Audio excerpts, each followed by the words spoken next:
Hello, YouTube. Good freaking morning. Good morning. It is a beautiful day outside. I know I say that a lot, but when you live in Florida, it's pretty much always beautiful until it hits like 3 p.m. and then it's storming for the rest of the night. So, gotta take in what you can. I am the most tired. I passed out so early last night. It was like 9 p.m. I was just like, I did a lot to my body yesterday. Like typically Saturday and Sundays are an active rest day, so I just go kind of light on like a light jog or a walk or something like that to stay active but still allowing my body to recuperate. And yesterday, I think I was on some other stuff because I did a 4-mile run in the morning, and then I decided to do a little treadmill HIIT workout for 20 minutes, and then I did like 20 minutes of abs, and then I did a 3-mile walk somewhere around there in the evening. So my body was fine. It was great. And then like I came home after I ate dinner and had a protein smoothie. I was like down for the count. Like my body felt that. But nonetheless, I thought I'd hang out with you guys today and take you with me as we talk about tracking what you're eating and intuitive eating. So I used to heavily track what I'm eating, and at first that's always kind of what I recommend if you have an issue like with portion control or anything like that, because I had like a binge eating problem. So tracking stuff intensely was kind of how I got into the habit of learning how to intuitively eat. So with that being said, we're gonna talk about how to get to that point, and I'm gonna show you what I eat in a day or two, so you can kind of get some ideas. With that being said, don't forget to like and subscribe to my YouTube channel, and let's get started.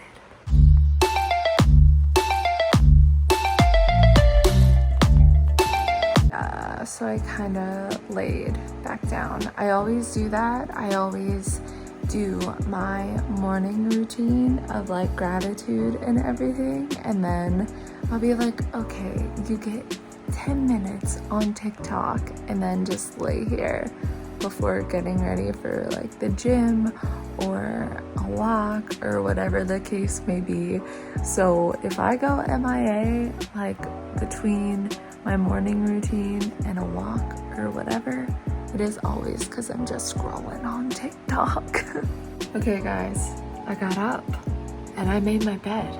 I know you all are so freaking proud of me that I got up, because if not, I would have just sat there scrolling away. But I am going to get ready for my walk.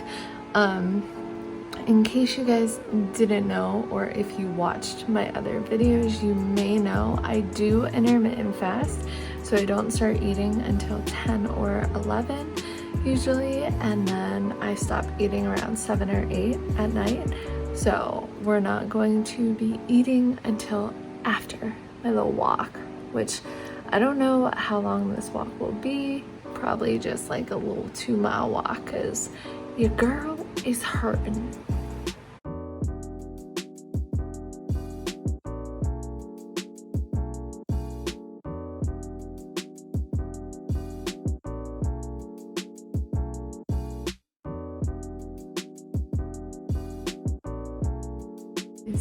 I am thoroughly impressed that it's like hot and sunny, but not like make me want to die hot and sunny. It's like beautiful outside. Oh my gosh, this weather is literally everything. but I'm out here. I'm out here taking a nice morning stroll. I definitely need it because I'm starting to feel like the soreness. So after my walk, I'm kind of gonna take you guys through my breakfast, although it's kind of really hard to do because my roommate is working from home.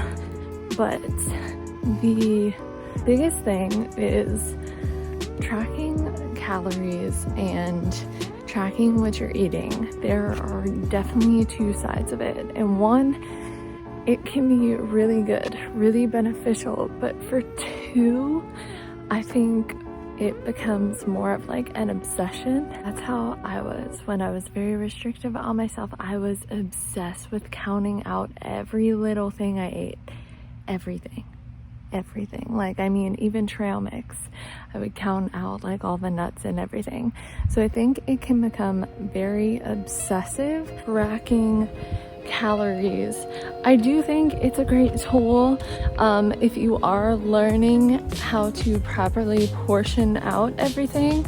If you're just becoming obsessed with it and not understanding that food is fuel, if you're just having like a negative behavior with it and you're becoming so obsessed, like I was obsessed to the point where I made sure I stayed under a specific amount of calories and I counted out every last one. I wrote them down and I tracked to make sure I was burning more than I was taking in. And that's a good tool to understand like how a calorie deficit works and how your body processes different things.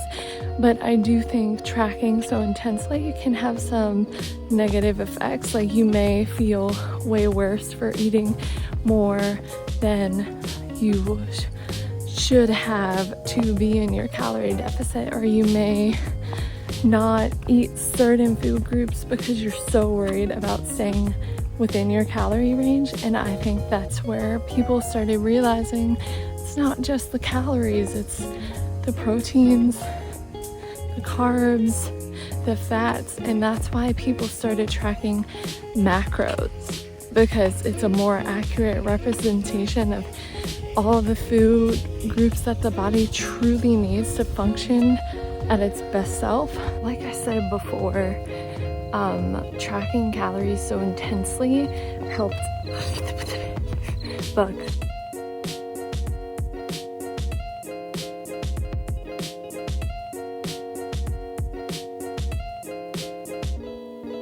Tracking calories so intensely, that taught me how to properly portion control and how to understand when my body's hungry, when my body's full, and understand like how much time I have to process those foods. And it helped me understand me a little bit better. I would suggest tracking calories only because it kind of helps you understand it more, not to become obsessed with it, because you want to be able to just intuitively eat and eat foods that feel good and make your body feel good, and you don't even have to worry about the calories because you know what you're feeding your body. Just got back from like a 3-mile walk, drinking some BCAAs. What's up? It's not even 10 yet, so I'm not going to go eat. TikTok got me again. It got me again. But I'm about to go make breakfast, and I have a lot to do today, a lot I want to get done.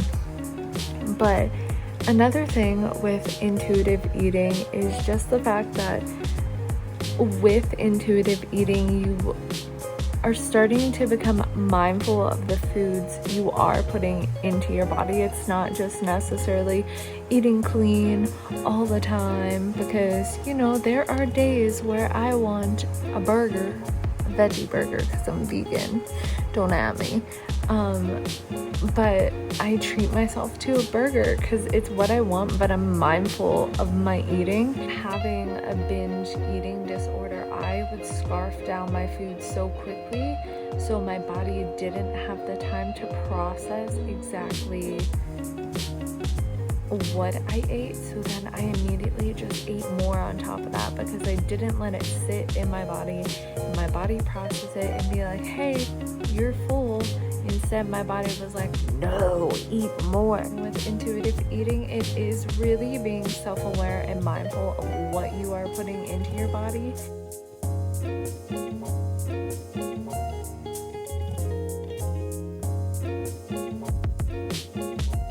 Okay, so another thing to keep in mind when you start intuitively eating, like I said, it's all about listening to your body.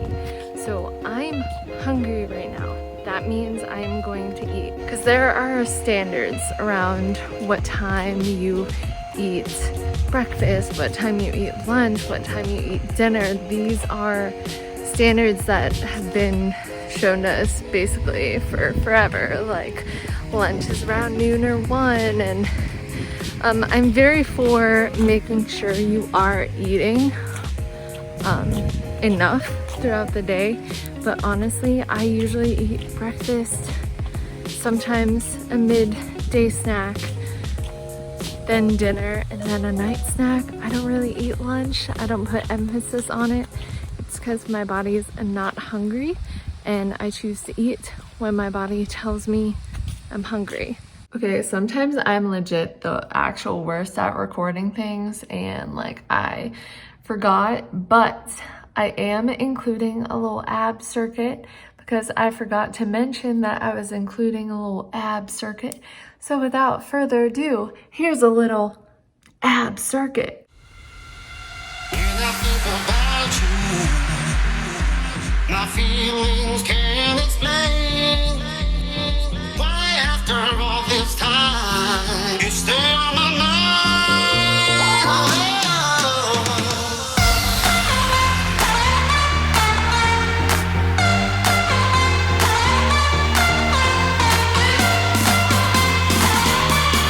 You stay on my mind.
Hello, good morning. It's the next day and I'm really bad at ending videos. So I just want to say that concludes this video. Don't forget to like and subscribe to my YouTube channel and have a beautiful day.